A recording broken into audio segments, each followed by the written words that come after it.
Bonjour et bienvenue à ce nouveau tutoriel.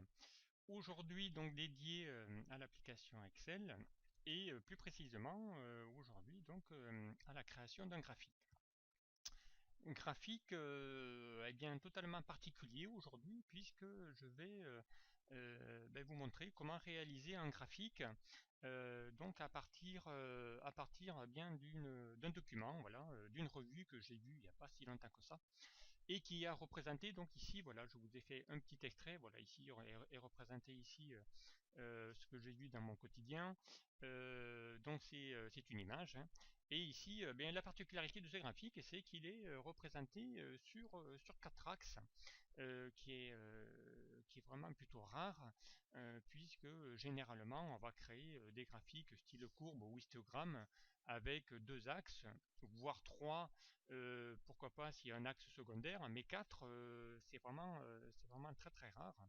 Et donc eh bien je me suis amusé donc à essayer de le reproduire sous Excel, presque à l'identique. Donc ici eh bien on a le résultat de ce graphique, donc ici représenté sur Excel et à partir voilà ici de ces données. Donc comment se lit ce graphique? Eh bien ici on a sur la partie gauche, donc en marron, sur l'axe vertical, eh bien ici représenté sous format courbe, eh bien ça a l'air d'être des prix quotidiens du baril de pétrole a priori. Sur un deuxième axe ici, en bleu, donc ici eh bien est représenté un pourcentage, bien ça doit être le PIB d'un pays, ici représenté par trimestre, ici sous format d'histogramme. Et donc ici on a ici l'axe correspondant de nouveau à ce type de graphique, et ici le quatrième axe qui est ici représenté donc ici les périodes, puisqu'on parle ici de l'année 2014 et 2015, et voilà par mois et par trimestre. Voilà, donc ici eh bien, je vais vous montrer comment essayer de reproduire ce graphique là sous Excel. Donc je suis parti ici de mes données. Voilà, donc j'ai essayé de donner des valeurs à peu près identiques, puisque je n'ai pas les données sources de mon graphique, vu que voilà, je ne les avais pas, mais j'ai essayé de reproduire à peu près les valeurs pour avoir à peu près les mêmes tendances, aussi bien de l'histogramme qu'aussi bien de la courbe. Donc à partir de là, eh bien, je vais pouvoir commencer la création de mon graphique. Donc eh bien, je vais déjà faire une première série. Voilà, donc ici je sélectionne mes données, je vais ici dans l'onglet insertion, je vais dans le groupe graphique utiliser ici une courbe 2D tout simplement. Voilà, donc ici je redispose mon graphique, je vais essayer de le redimensionner un tout petit peu. Voilà, donc on part ici de cette base. À partir de là, eh bien, je vais ici eh bien, voilà, supprimer la légende puisque je n'en ai plus besoin. Ensuite, donc ici, qu'est-ce que j'ai? Eh bien ici, j'ai les mois qui s'affichent alors que dans mon graphique original, je ne les ai pas. Donc ici, pour les retirer, eh bien, je vais faire ici, je sélectionne mes données, je vais faire la touche espace et ensuite je vais faire donc un contrôle entrée. Voilà, un contrôle entrée pour pouvoir ici eh bien faire la mise à jour sur les autres cellules. Et bien de nouveau, vu que j'ai fait espace, évidemment, les mois disparaissent et je ne me retrouve avec ici dans mon graphique uniquement les périodes correspondant aux années, mais pas les mois. Donc voilà, donc ici la première partie de mon graphique a été générée. Et bien là, je vais devoir bien créer ici mon deuxième axe qui va donc représenter ici les pourcentages par trimestre. Donc pour ça, eh bien, je sélectionne mon graphique, je vais ici eh bien, faire aller ici dans les outils graphiques l'onglet création, je vais ici aller lui dire d'aller sélectionner une nouvelle donnée, donc je vais faire ici ajouter, donc le nom de la série, eh bien, je vais pouvoir lui dire pourquoi pas série 2, ici dans la valeur des séries, eh bien, je vais sélectionner ici mes pourcentages, qui se trouvent ici dans ma plage F2, F6, voilà. Ensuite, voilà, à partir de là, eh bien ici, je peux fermer ma fenêtre, je n'en ai plus besoin. Ici, donc, est créé automatiquement ici donc ma deuxième série. Ici, eh bien, je vais lui dire de me mettre ça sur un deuxième axe. Donc ici, eh bien, je vais faire un clic droit, mise en forme. Alors, je vais sélectionner d'abord voilà, mes données, clic droit, mettre en forme la série de données. Ici, je vais lui dire axe secondaire. Voilà. Ma fenêtre ici, je peux la fermer puisque je n'en ai plus besoin. À partir de là, bien lui dire ici, eh bien, ce n'est pas une courbe que je veux, mais ce sont des histogrammes. Donc ici, j'ai encore sélectionné ma deuxième série. Je vais lui dire ici, modifie le graphique et je repars sur un histogramme. Donc voilà ici les données qui sont faites automatiquement. Voilà, donc ici est représenté ici mes histogrammes. Mais mes histogrammes, évidemment, ne correspondent pas ici à la totalité de mon axe horizontal. Donc il va falloir ici que je lui dise de recréer un nouvel axe. Donc ici, c'est celui qui est ici en rouge. Donc là, je vais de nouveau récupérer mes séries. Ma deuxième série. Je vais ici dans l'onglet ici disposition. Dans l'onglet disposition, je vais jouer ici sur mes axes et notamment sur mon axe horizontal secondaire que je ne veux pas afficher ni à droite ni rien. Par contre, je vais faire ici autre option. Voilà, et là automatiquement, eh bien ici, je vais pouvoir, vous voyez, il a fait automatiquement ici la mise en forme toute seule. Donc il s'est dorénavant créé un troisième axe, donc voilà, qui va prendre la totalité de la largeur ici de mes données.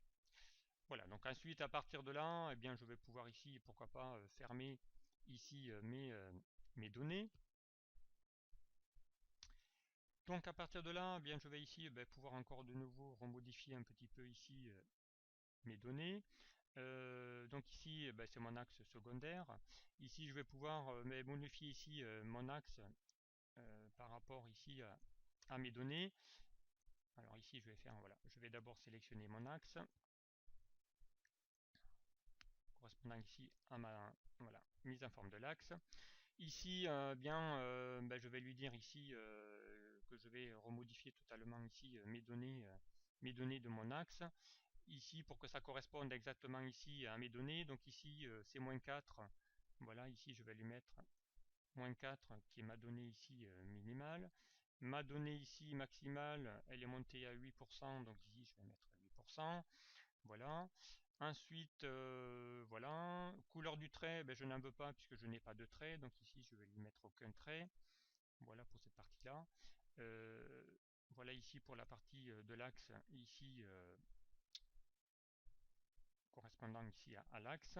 Ensuite, je vais pouvoir ici remodifier mes données de nouveau, ici par rapport à mon axe qui est là. Ici, je vais faire la même chose, donc clic droit, voilà, par rapport à l'axe, format de l'axe. Ici, je vais lui mettre automatiquement ici spécifier une unité, je vais lui mettre peut-être 3. Ici, le type de gradation principale, eh bien, il n'y en a pas. Par contre, les types de gradation mineures, je vais les mettre plutôt à l'intérieur. Voilà, puisqu'il se trouve ici à l'intérieur automatiquement. Voilà, ici, je vais pouvoir ici refermer ici mes données. Ensuite, ici, je vais pouvoir, bien, pourquoi pas, ici remodifier également mes données et mettre à jour un petit peu mes séries. Ici, il était demandé voilà, de les mettre en bleu. Eh bien, pourquoi pas, ici, on va pouvoir les mettre en bleu si on veut ici mettre un remplissage uni. Voilà. Alors, pardon. Voilà. Ici, il faut que je sélectionne évidemment toutes mes données. Pour mes données. On a effectivement ici, on va en profiter pour pouvoir mettre automatiquement ici mon axe également à gauche, où là, bien ici, pareil, je vais lui mettre modifier également ici l'axe, où là, je vais lui dire par défaut que ici, en couleur de trait, je n'en veux pas, puisqu'il n'est pas demandé ici de mettre des couleurs du trait. Voilà, donc ici, pour la partie ici, l'information a été donnée. Ici, mes étiquettes mises en forme de l'axe, ici, je n'en ai pas besoin, puisqu'ici, je n'ai pas ici de données particulières à y mettre. Donc ici, étiquette de l'axe, je vais y mettre ici aucun. Voilà, je ne peux pas faire apparaître ici mes étiquettes.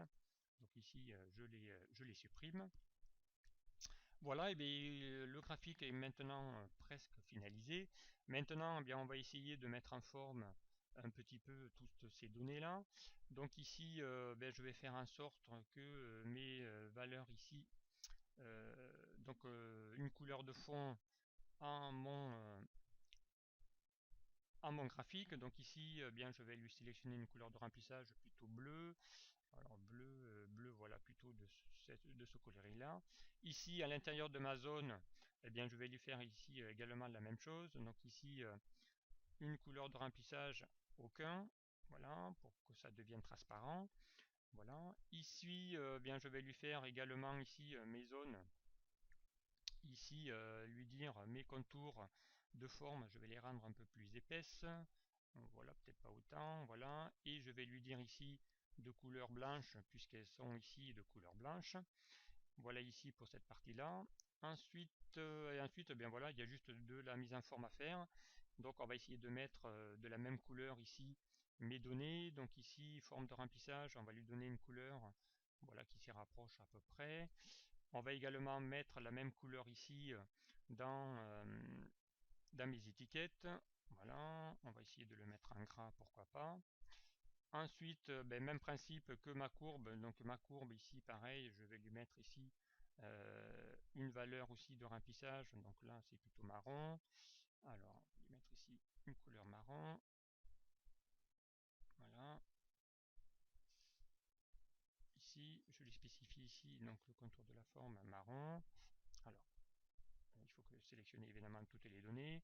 Voilà, remplissage marron et contour de la forme également marron. Et avec, pourquoi pas ici, une épaisseur un peu plus épaisse, puisque la courbe est un peu plus épaisse ici dans mon exemple. Même principe pour l'axe, on va lui donner également la même couleur. Donc ici, on va lui mettre également une couleur marron, qu'on va ici, pourquoi pas, mettre également en gras. Voilà pour la partie ici de mon graphique, qui est maintenant bien totalement presque finalisé. À partir de là, il ne me reste plus qu'à rajouter ici mes titres de mes axes. Donc ici, ce que je vais faire, c'est que je vais sélectionner ici mon graphique, je vais un petit peu voilà, le réduire. Et ensuite, je vais tout simplement y insérer des formes. Voilà, je vais y impliquer ici une forme où je vais ici lui mettre voilà, le GDP. Je vais faire entrer pourcentage change on previous. Voilà. Et une troisième ligne, voilà, quarter, virgule, annualized. Voilà.